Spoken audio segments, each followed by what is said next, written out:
warahmatullahi wabarakatuh.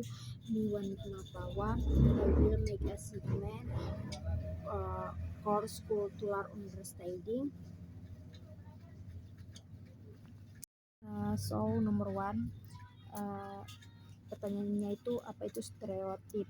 Jadi stereotip ini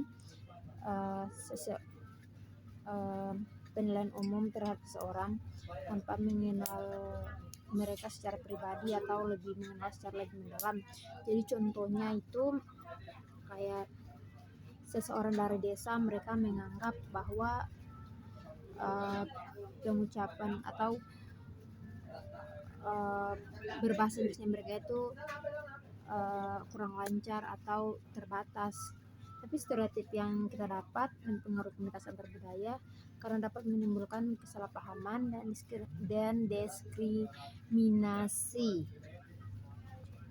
Jadi pertanyaan yang kedua itu apa itu etnosentrisme dan mengapa hal ini bisa menjadi masalah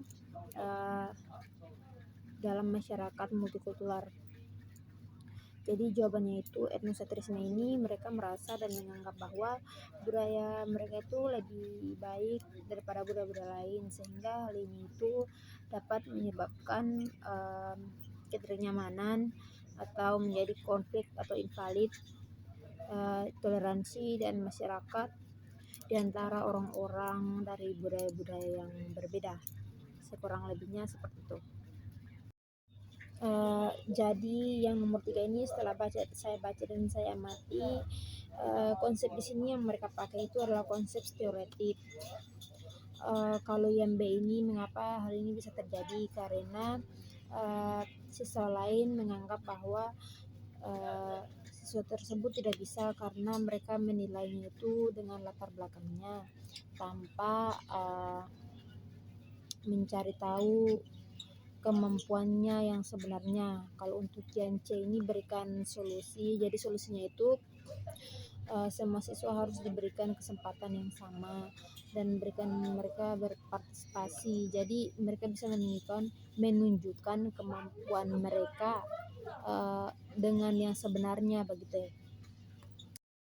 Oke, soal nomor 4, jelaskan perbedaan antara stereotip etnosentrisme sama egosentrisme. Jadi perbedaan dari 3 ini, jadi stereotip ini adalah tanggapan umum terhadap suatu kelompok atau orang. Jadi kalau untuk etnosentrisme ini adalah keyakinan budaya bahwa budaya mereka itu lebih unggul daripada yang lain. Jadi kalau egosentrisme ini mereka itu sikap yang hanya fokus kepada budaya mereka tanpa menerima saran atau gagasan dari budaya lain atau orang lain. Kurang lebihnya seperti itu untuk jawabannya nomor 4.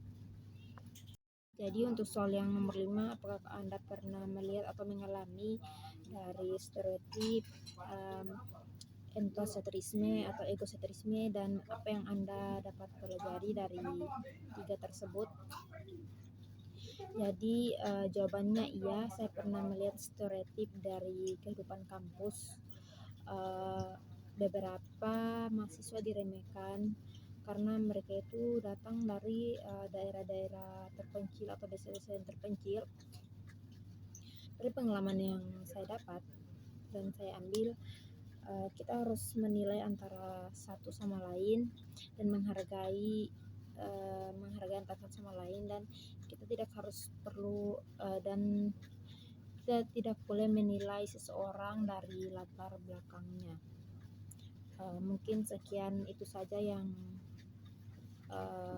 dapat saya sampaikan, dan itu saja sekian yang saya dapat jelaskan dan menjawab dari tugas ini. Saya akhiri kata dengan mengucapkan wabillahi taufiq wal hidayah. Wassalamualaikum warahmatullahi wabarakatuh.